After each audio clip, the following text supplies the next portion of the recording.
पंतप्रधान नरेंद्र मोदी यांनी काटकसरीच्या घोषणा, योजना, आदेश काय म्हणायचं ते म्हणत जसं देऊन टाकलं, तसं सर्वसामान्य माणसापासून ज्येष्ठ उद्योजकांपर्यंत सगळ्यांची झोप उडालेली आहे.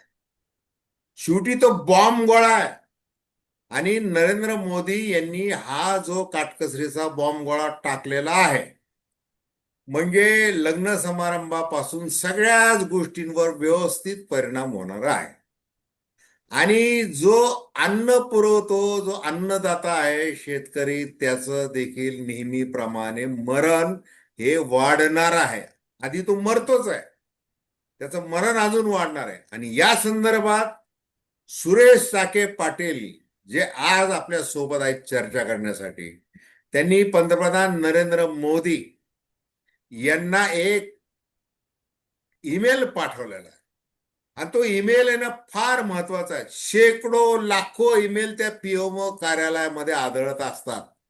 त्याची कितपत दखल घेतली जाते, ती कितपत महत्वाची असते, ते सगळं बाजूला ठेवा. परंतु ताके पाटलांचा या क्षेत्रामधला अनुभव, ते जाणकार आहेत.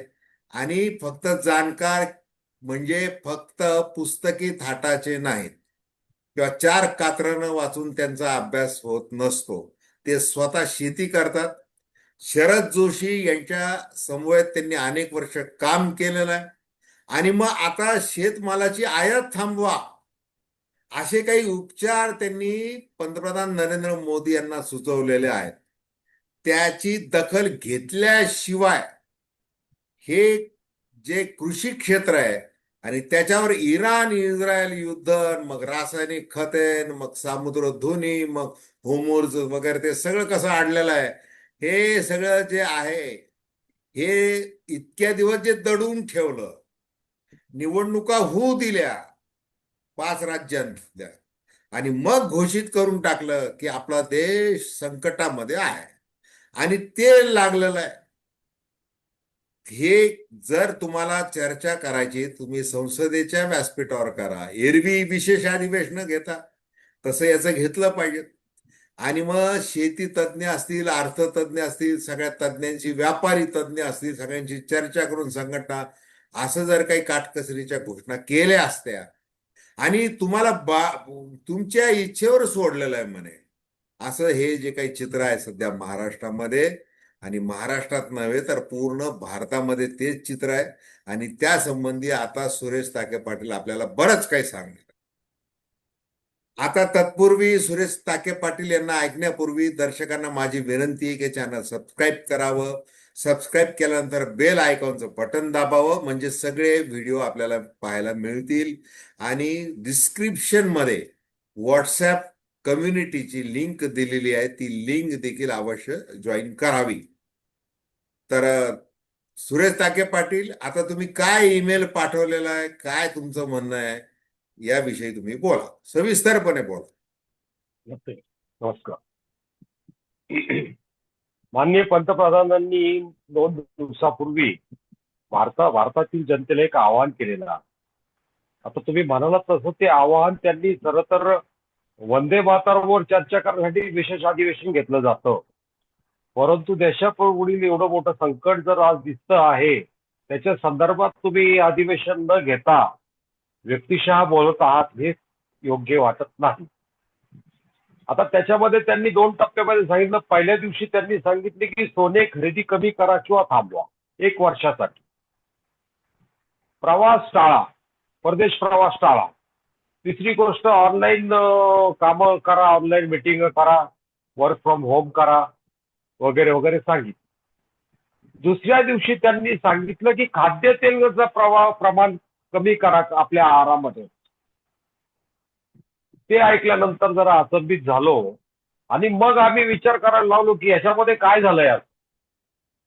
मग आपला इम्पोर्ट किती, तर सोन्याचा इम्पोर्ट जो आहे तो 71 अब्ज डॉलरचा आहे.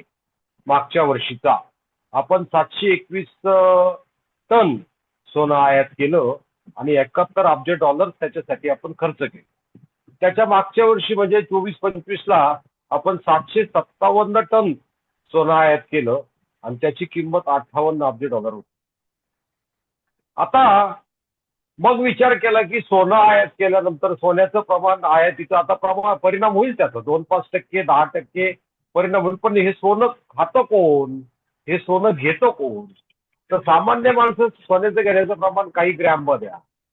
परंतु हे किलोमध्ये सोनं घेणारे जे लोक आहेत हे देशातील भ्रष्ट राजकारणी व ब्युरोक्रॅट्स अधिकारी वर्ग आहे. कारण त्यांच्या घरामध्ये लपवून ठेवायला पैसे ठेवण्यापेक्षा सोने ठेवायला जागा कमी लागते. तसेच बँकेच्या लॉकरमध्ये ते व्यवस्थित ठेवता येतो. म्हणून हे मोठ्या प्रमाणात सोनं घेता असावे असा माझा अंदाज आहे. तर सोन्याची आयात कमी करण्याबरोबर एकदा देशात सोनं किती आहे याचा हिशोब जर भारत सरकारने केला आणि कुणाकडे आहे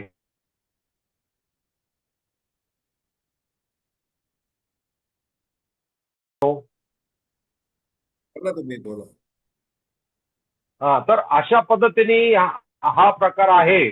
मग आता याचा परिणाम असा दिसतो आहे की सरकार कुठेतरी एक पार्श्वभूमी तयार करत आहे आणि ती पार्श्वभूमी त्यांना पेट्रोलियम पदार्थाच्या किमती वाढवायच्या. ज्या अर्थी ते प्रवास करू नका असं सांगतायत, मेट्रोनी चला, ईव्ही वापरा, इलेक्ट्रिक व्हेकल्स वापरा वगैरे सांगतायत, त्याचा अर्थ आपल्यावर येणारं पेट्रोलियम संकट मोठ्या प्रमाणात असेल. आता हे संकट कोणामुळे आलं? त्यात आमचा दोष आहे का? तुम्ही कशाला इस्रायलला गेला होता? युद्धाच्या पूर्वसंध्येला तुम्ही इस्रायलला कशाला गेला होता? तुम्ही जर तिथे गेला नसता तर होमरूज खाडी आज आपल्यासाठी खुली असती. तुम्ही तिथे जाऊन आलात त्यामुळे होमरूज खाडी आपल्यासाठी बंद झाली असा मी नाही, माझ्यासारखे कित्येक लोकांचा दावा. ठीक आहे, असो, झालेल्या चुका माफ करू. आपलेच सरकार आहे, आपलेच देश आहे, आपलेच माननीय पंतप्रधान ताके आहे, ताके आपण त्यांच्यावर पाटील प्रेम ताके करतो. पाटील ताके पाटील मी तुम्हाला थोडस अडवतो. हे बघा, आता डोनाल्ड ट्रम्प आणि नरेंद्र मोदी यांची मैत्री, मग ते काय नमस्ते ट्रम्प, माय ट्रम्प. फ्रेंड वगैरे वगैरे, ते सगळं महाराष्ट्राने हौडी मोदी. भारताने जगाने अनुभवलेलं आहे. आणि मग नेत्यानाहू यांची भेट घेणं आणि मग ते सगळं, आपला तो विषय येतच नाही. म्हणजे तुम्ही बोलताय हे खूप चांगलं अभ्यासूपणाने बोलताय. आपल्याला आज शेतकऱ्यांचं जे मरण होत आहे, म्हणजे आता रासायनिक खतांच्या बाबतीत किमती वाढतात आहे, मग लिंकिंग बोललं जात आहे वगैरे, बऱ्याच गोष्टी बोलल्या जातात आहे. आता हे खरीपाचं काय होणार आहे, या सगळ्या गोष्टी आता ह्या भाववाढ, डिझेलची भाववाढ होते, पेट्रोलची होणार आहे, सगळ्या होणार आहे. तुमची एक मानसिक तयारी करून ठेवलेली आहे घोषणा करून. हे जे शेतीमधलं जे अर्थचक्र आहे, त्या अर्थचक्रावर परिणाम होऊ नये यासाठी तुम्ही जो काही ईमेल केलेला आहे आणि त्याच्यामधले जे मुद्दे आहेत, ते मुद्दे आपल्याला जास्त आता लोकांना सांगितले तेच पाहिजे. तेच तेच तेच तर तेच तेच त्याविषयी तेच बोला. बोलतोय मी. हं. हो हो, तेच बोलतोय. हं. आता खाद्यतेल आपल्या ज्या आयातीमध्ये सगळ्यात जास्त आयात कोणती आहे? माझ्या ईमेलमध्ये मी सगळ्यात जास्त भर दिलेला आहे की पेट्रोलियम आयात आपण थांबवू शकत नाही, कारण आपल्याकडे पर्याप्त पेट्रोल नाही, ऊर्जेची संसाधने नाहीत. परंतु आपल्याकडे जे आहे ते हा भारत जगामध्ये जो श्रीमंत होता आजपासून 500-600 वर्षापूर्वी, तो होता केवळ आपल्याकडे असलेल्या खाद्यतेलामुळे, आपल्याकडे असलेल्या कापूस, आपल्याकडे असलेल्या इतर जे आहे मलमल, उदाहरणार्थ सिल्कमुळे. आणि जगामध्ये मागच्या एका मुलाखतीत मी म्हटलं होतं की जगातले बहुतेक राज्य भारतीय बनावटीचे कपडे त्यावेळी वापरायचे, भारतीय कापसाचे कपडे त्यावेळी वापरायचे. मग आता असं काय झालं की आपल्या देशामधला कापूस, आपल्या देशामध्ये खाद्यतेल नाही. तर खाद्यतेल नसण्याचं कारण एक सगळ्यात मोठी गोष्ट आहे, ती एक चूक झालेली आहे. ती इतिहासातली चूक मी यापूर्वीच्या मुलाखतीमध्ये सांगितली की शरद पवार साहेब अन्नमंत्री असताना, कृषी मंत्री असताना त्यांनी जे पोल्ट्री धोरण आणलं त्याच्यामुळे खाद्यतेलाचं प्रमाण कमी झालेलं आहे. कारण मक्याची शेती आपण तिथे वाढवली, कारण कोंबड्याला खायला खाद्य मक्याचं लागतं, म्हणून आपण मक्याची शेती वाढवली. तांबडा मका आपण पिकवत नव्हतो, तांबड्या मक्याची शेती वाढवली आणि त्यासाठी खाद्यतेलाचं क्षेत्र कमी झालं. आता मला आठवतं की दक्षिण भारतामध्ये खूप मोठ्या प्रमाणात सूर्यफुलाची शेती होत होती. आमच्या नगर जिल्ह्यामध्ये श्रीगोंदे तालुका हा सूर्यफूल पिकवणारा मोठा तालुका होता. मी ही सूर्यफुलाची शेती केलेली आहे. कारण फक्त 80 ते 85-90 बोला हॅलो. बोला, बोलत राहा. हा.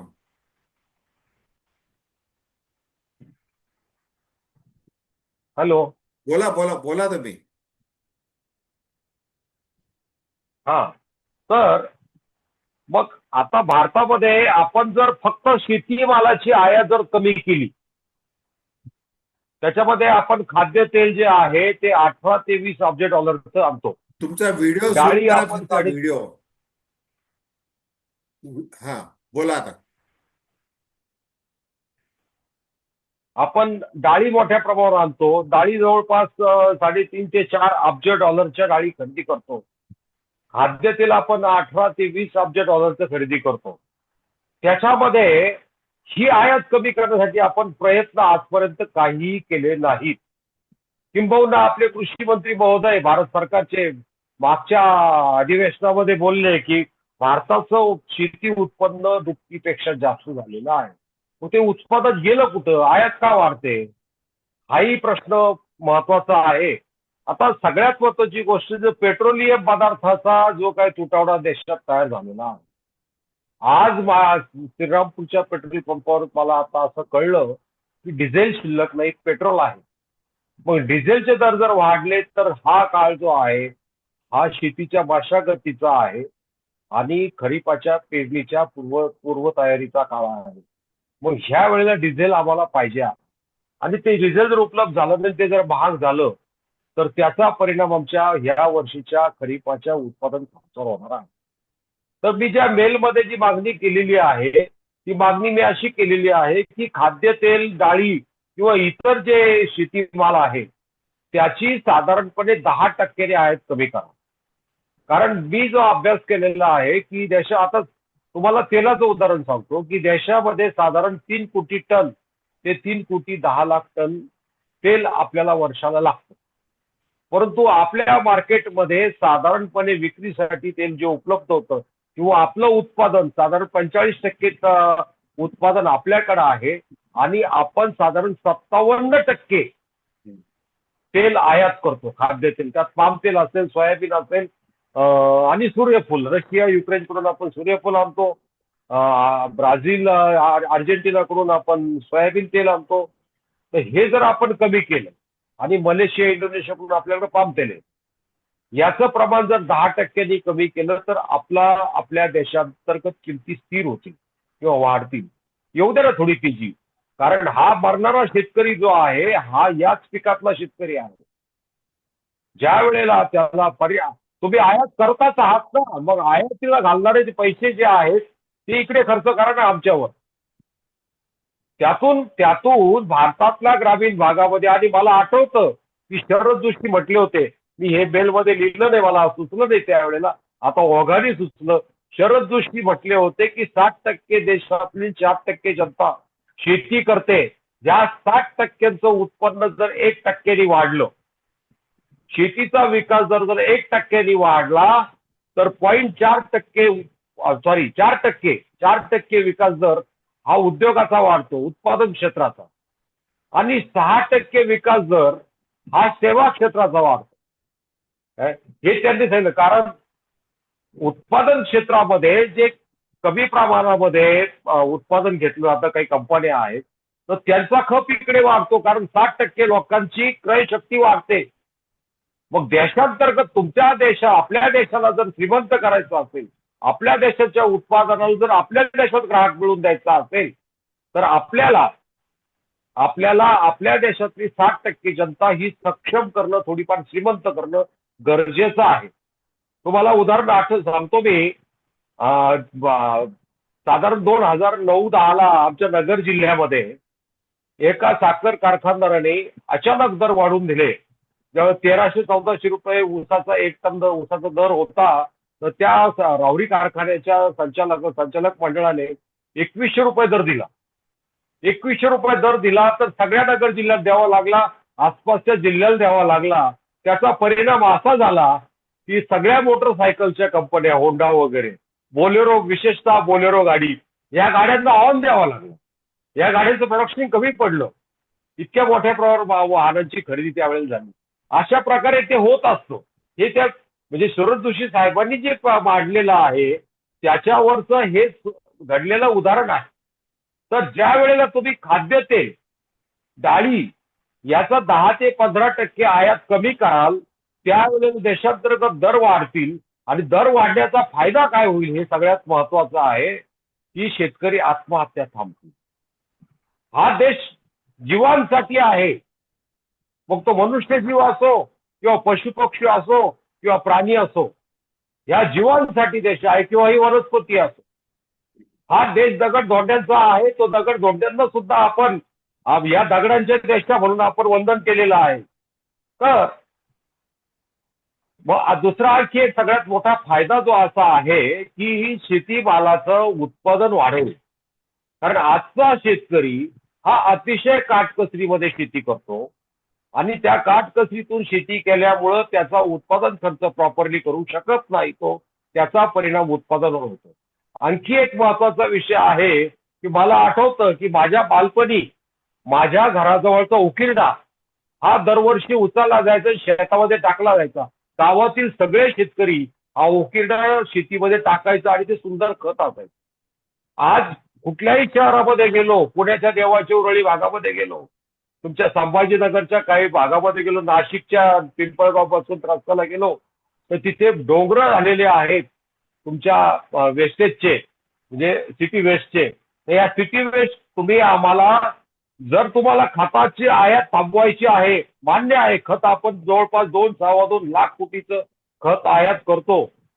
हे खताचा जर खर्च कमी करायचा असेल तर हे शहरामध्ये जे डोंगर तयार झालेले आहेत, फक्त त्यातलं प्लास्टिक आणि सॉलिड मटेरियल ते बाजूला काढून द्या, आम्ही ते खत आमच्या शेतात वापरू. बरं का आता त्याच्यावर थोडंसं टाके मायक्रोबायोलॉजिकल पाटील, मला आता तुम्हाला हे बोलण्याचा मोह आवरत नाही म्हणून मी तुम्हाला थोडंसं डिस्टर्ब करतोय. छत्रपती संभाजीनगरमध्ये 4 ते 5 ठिकाणी कचरा संकलन केंद्र उभे केलेले आहेत. हो. आणि त्याची किंमत म्हणजे त्याच्यावर खर्च केला गेलेला आहे 100 कोटी. आणि मग उच्च न्यायालयाला प्रश्न पडला की 100 कोटी रुपये खर्च केलेले आहेत, तेवढं करून सुद्धा कचऱ्याची समस्या कशी आहे असा प्रश्न पडलेला.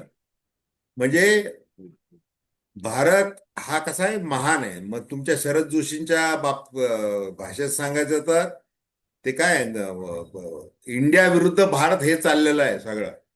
हो, इंडिया क्षमता म्हणजे शहरी ग्रामीण हे ते सगळं चाललेलं आहे, गरीब श्रीमंत हे सगळं चाललेलं आहे. आता तुम्ही जो हाच ईमेल प्रश्न आहे. हा तुम्ही जो हाच ईमेल प्रश्न केलेला आहे. आहे ना, बोला. तुम्ही जो ईमेल केलेला आहे तो आता त्याच्यामुळे हे सरकार थोडस त्याची नोंद घेईल का याची मला जास्त उत्सुकता आहे. बोला तुम्ही पुढे. मी फार ईमेल केले, अजून मला कुठलाही इफेक्ट मिळालेला नाहीये. पण हे माझ्या मनातली भरास काढण्याचं, माझं मनाचं समाधान करण्याचं हे माध्यम आहे. या पलीकडे त्याचा मी जास्त अपेक्षा धरत नाही. म्हणजे याचं तुम्ही जे बोललात की संभाजीनगरमध्ये 5 संकलन केंद्र आहेत, तिथं ते कचऱ्याचे डोंगर झालेले आहेत, परंतु हा कचरा गोळा करून ठेवला जातो, परंतु तो शेतकऱ्यांना कमी भावात दिला जात नाही. हे दुःख आहे. माझ्या गावातला जो वेस्ट आहे, माझा उकिरडा जो होता, तो दरवर्षी उचलून आम्ही शेतात घेत होतो. आजही गावातले उकिरडे शेतकरी उचलतात, त्याच्यामध्ये शेणखत असतं. आता दुर्दैवाने त्याच्यामध्ये जी राख होती पूर्वीची, जे चुली होत्या, चुलीवर जे चुलीतून जी राख टाकली जायची ती राख आज नाहीये, कारण घरोघरी गॅस झालेले आहेत. परंतु ती राख अतिशय उत्तम होती खत म्हणून. तर हे जे खत होतं आपलं पारंपरिक, हे खत आज नाही आपल्याकडं. तुमच्याकडे शहरामध्ये असून ते ग्रामीण भागाला पुरवलं जात नाही. आज मुंबईमध्ये, पुण्यामध्ये एवढ्या मोठ्या प्रमाणावर खताचे ढिगारे आहेत.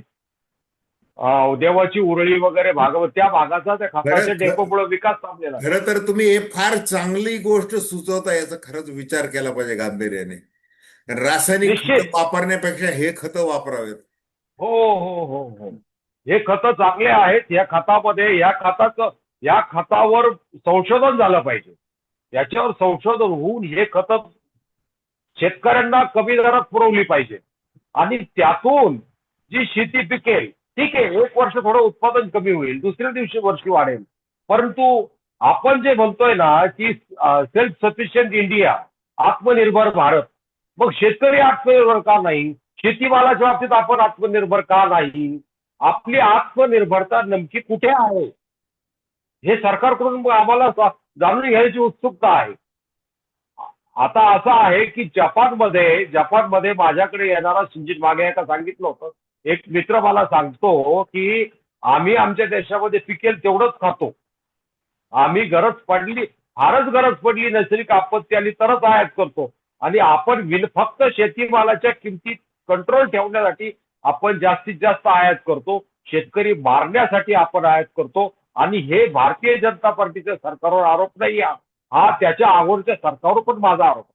नाही नाही, सब घोडे 12% त्याचा विषयच येत नाही. सात म्हणजे घोडे आपण महाराज. काय हे बोलतोय म्हणून जे यांच्याच विरुद्ध बोलतोय असं हो अजिबात काही त्यांनी समजण्याचं कारण नाही.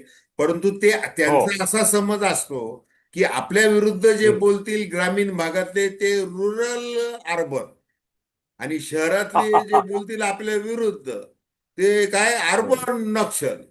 काय कार्बन म्हणजे नक्की. सगळ्या गोष्टीचे प्रमाणपत्र नाही देण्याचा नाही नाही नाही. अधिकार फक्त त्यांच्याकडेच आहे. हा, आपले दुःख ठीक आहे. आपण मांडायचे नाही, कुठे मांडायचे? हा. आमचे दुःख, शेतकऱ्याचे दुःख आम्ही शेतकरी कार्यकर्त्यांनी माझ्यासारख्या 25 वर्ष बिल्ला लावलेल्या शेतकऱ्यांनी मांडायचे व कुणी मांडायचे? हम्म. दररोज दररोज इथं शेतकरी मरतानाच्या बातम्या ऐकून अक्षरशः म्हणजे डोळे पाणवतात. त्या बातम्या आता पूर्वी तर ते टीव्हीवर दाखवायचे, आता ते ब्लर करून दाखवतात त्या बॉडी वगैरे. ठीक आहे, असो. तर आपण सगळ्यात महत्वाची गोष्ट जे आपला जास्तीत जास्त आयात जी आहे ती सोन्यावर आहे, पेट्रोलियमवर आहे आणि शेतीमालावर आहे आणि त्याचबरोबर खतावर आहे.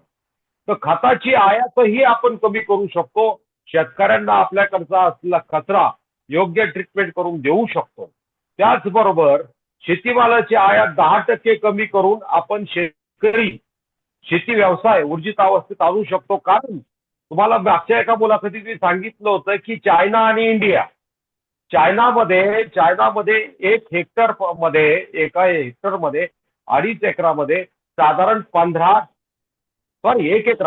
1 एकरामध्ये 15 क्विंटल कापूस होतो. 15 क्विंटल. आणि भारतामध्ये तो जास्तीत जास्त 5 क्विंटल. हम्म. म्हणजे भारतापेक्षा दहा तिप्पट दहा कापसाचं उत्पादन क्विंटलचा चायनामध्ये. फरक आहे. 10 क्विंटलचा फरक आहे. त्याचं कारण भारतामध्ये कापूस आज 7,000 रुपये क्विंटलने विकला गेला, 7,500 रुपये क्विंटलने विकला गेला. चायनामध्ये तो दर रुपयामध्ये जर विचार केला तर 11,000 रुपये दर आहे. मग हा जी तफावत आहे त्यामुळे शेतकरी जितका आर्थिक सक्षम होईल तितकी तो गुंतवणूक करेल ना, तितकी तो गुंतवणूक आपल्या शेतीमध्ये करेल, योग्य प्रमाणात उत्पादन खर्च करेल, स्वतःची जीविका सुधारेल. आणि त्याला अपेक्षा राहील ना, आपण केलेला खर्च हा वसूल होतोय, दर वाढत आहेत, तर त्या प्रमाणामध्ये तो गुंतवणूक करील. त्यामुळे देशाचं उत्पादन वाढलं, आपला देश जो आयात करतोय शेतीमाल तो निर्यातक होऊ शकेल, निर्यात करणारा देश होऊ शकेल. आपण नाहीतरी तांदूळ आणि गव्हामध्ये आपण आज निर्यात करणारा देश आहोत.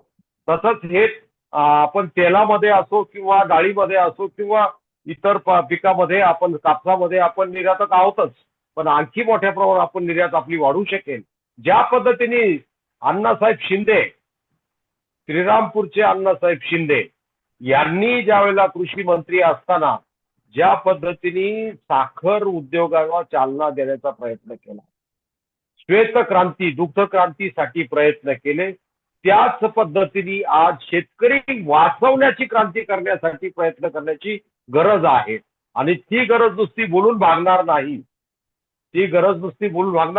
यांनी केलंय. आता परवाच्या मागच्या वर्षीच्या बजेटमध्ये खाद्यतेलाची शेती वाढवण्याचं प्रमाण केलं. त्यासाठी काय केलं? फक्त 1800 हेक्टरवर शेतीमालाचे खाद्यतेलाचं उत्पादन वाढवण्यासाठी एक प्रकल्प तयार केला. एक प्रकल्प 1800 हेक्टर म्हणजे 39 कोटी एकराच्या देशामध्ये 1800 हेक्टरवर. म्हणजे बघा, म्हणजे एकीकडे हे दाखवतात चुकीचं. आता मी हा पूर्णपणे दोष राज्यकर्त्यांना देणार नाही किंवा पक्षीय राजकारणावर मी बोलणार नाही. हा जो प्रकार आहे हो, हा बरं का, तुम्ही ब्युरोक्रॅट ते वारंवार बोलताय त्याचं काही गरज नाहीये. हे हे शेवटी तुम्ही तुमच्यासारख्याने बोललं पाहिजे. आमच्यासारख्यांनी ते ऐकलं पाहिजे आणि ते ऐकून लोकांपर्यंत पोहोचवलं पाहिजे. याच्यामध्ये कसलं आले हा पक्ष आणि तो पक्ष, हे काही नाही. नाही नाही, आता या अधिकारी दो आहे, अधिकारी हे आहे. बघा, अरुण जेटली जे होते, म्हणजे आता ते बिचारे नाही आहेत हम्म, ते, तर ते त्यांनी सांगितलं तर 2022 पर्यंत आम्ही शेतकऱ्यांचं उत्पन्न कसं दुप्पट करणार आहे, दुप्पट. हे त्यांनी मोदी सरकारच्या वतीने सांगितलं होतं. हो. असंख्य गोष्टी आहेत, असंख्य गोष्टी आहेत. तुम्ही आता ह्या ज्या दोन गोष्टी ज्या महत्वाच्या सांगितलेल्या, की आयात कमी करा कृषी मालाची, आणि दुसरं जे महत्वाचं जे सांगितलंय रासायनिक खताच्या किमती आणि हे सगळी परिस्थिती लक्षात घेतला, की शहरी भागातल्या कचऱ्याचा उपयोग करायला शिका, एवढं हे. हम्म, आणि ते ते त्या कचऱ्याचं करावं काय, असा यांना प्रश्न पडतोच ना. हम्म. हम्म. बोला बोला. बरोबर.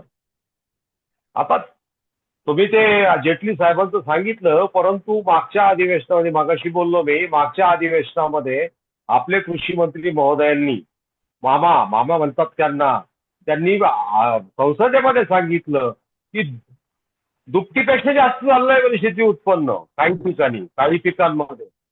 मग शेतकरी आत्महत्या का करतो, आत्महत्या का वाढल्या, का शेतकरी आत्महत्या दुप्पट झाल्या, असं त्यांना म्हणायचं. हा मोठा प्रश्न आहे. हे बघा तर ना, हे राष्ट्रीय गुन्हे नोंद विभागाने, एनसीआरबी, हम्म, नुकताच भारतातील अपघाती मृत्यू आणि आत्महत्या 2024, हे जे हम्म, त्या लोकसत्ताच्या लेखामध्ये हा अहवाल जाहीर केला. हम्म, त्याने एक धक्कादायक वास्तव समोर ठेवलं. 2024 या हम्म, एका वर्षात कृषी क्षेत्राशी संबंधित 10,546 जणांनी आपले जीवन संपवले. देशातील हम्म. 1,70,746 आत्महत्यात हे प्रमाण 6.2% आहे. म्हणजे रोज सरासरी 18 शेतकरी व शेतमजूर जगाचा निरोप घेत आहेत.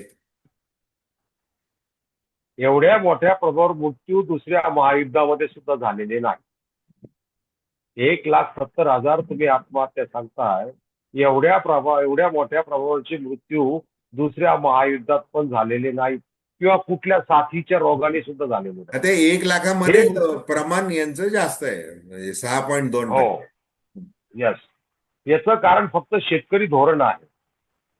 शेतकरी आत्महत्या, बऱ्याच शेतकरी आत्महत्या ज्या आहेत त्या लपवल्या जातात, त्याची कारणं वेगळी दिली जातात. शेतीची शेतीमुळे होत नाहीत असं दाखवण्याचा प्रयत्न होतो. परंतु शेतकरी आत्महत्या ज्या होतात किंवा होत आहेत किंवा झालेल्या आहेत, याचं कारण, आता तुम्हाला एक पीक दाखवतो, सांगतो, हरभरा सांगतो. हरभरा आपण डाळी आयात करतो ना, डाळी. तर हरभऱ्यामध्ये 4 देश आहेत, ते मोठ्या प्रमाणावर हरभऱ्याचं उत्पादन घेतात. त्याच्यातले दराने, हा आपलं तिथले त्यांच्या देशांतर्गत दर जे आहेत ते सांगतो, डॉलर्समध्ये आहेत. ऑस्ट्रेलियामध्ये $1,802 प्रति टन हरभऱ्याचा दर आहे. ऑस्ट्रेलिया मोठा हरभरा उत्पादक आहे. जर्मनीमध्ये $1,284 प्रति टन हरभरा विकतो, मागच्या वर्षीच दर आहे. अमेरिकेमध्ये $1,044 प्रति टन हा दर आहे. आणि भारतामध्ये फक्त तो ₹904 आहे, म्हणजे डॉलरचा प्रति टन, प्रति टन. आणि जगातला 71% हरभरा आपण पिकवतो आणि आपण वापरतो. आणि आपण ऑस्ट्रेलियाकडून हरभरा आणतो, त्यांच्याकडून पांढरा पिवळा वाटाणा आणतो. तो आपले जे भेसळ करणारे व्यापारी जे आहेत ते डाळीमध्ये भेसळ करतायत आणि हरभऱ्याचे दर पाडतात आणि नफा कमावतात. ते भेसळ करून हरभऱ्याच्या दराने विकतात, कारण तिकडे पिवळ्या वाटाण्याला ग्राहक नाही. तो पिवळा वाटाणा फक्त तूर आणि याच्यामध्ये मिसळण्याकरता वापरला जातो. त्यांच्याकडचे पदार्थ असतील काही, ते आपल्याला माहित नाही. तर अशा बऱ्याच गोष्टी आहेत, बऱ्याच गोष्टी आहेत. पण शेतीकडे. ताके पाटील, आपली आता वेळ संपत आलेली आहे. शेवटचे 2-3 मिनिट आहेत फक्त. तर तुम्ही आता समारोप करा, की तो पाठवलेला ईमेल आणि त्याची न घेतली गेलेली दखल तेही बाजूला ठेवा. त्यातले मुद्दे महत्वाचे आहेत.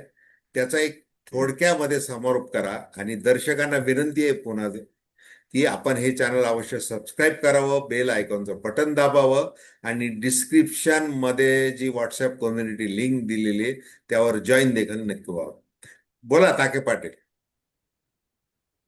याच्यामध्ये सगळ्यात महत्वाची गोष्ट मी जी मगाशी बोललो, की ह्या सरकारचा दोष नाहीये, ही पूर्वीपासून आलेली धोरण आहे. माझ्यासारख्या मतदारांनी ज्या वेळेला 2014 मध्ये मतदान केलं त्यावेळेला हे नेहरूंवर बोलत होते. आणि नेहरू नीती आम्हाला जे शिकवलं आहे, नेहरू त्यावेळेला नीतीमुळे नाही, शेतीचं नुकसान झालं. त्यावेळेला नाही, अजूनही तेच बोलत अजूनही बोलताय. आहे. परंतु तीच नीती शेतीविषयक धोरणामध्ये कुठल्याही प्रकारचा बदल न करता त्याच नीतीवर सरकार केलं जातं.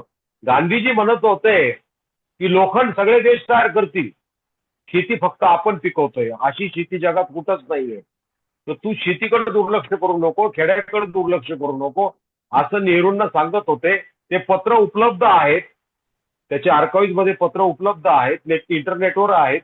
परंतु नेहरूंना युरोपामध्ये औद्योगिकरणातून जो विकास झालेला होता, लवकरात लवकर विकास करून घ्यायचा होता, कारण आपला देश त्यांचंही चुकीचं होतं असं म्हणणार नाही. त्यामुळे त्यांनी शेतीवर अधिभार आणला, शेती कंट्रोल केली.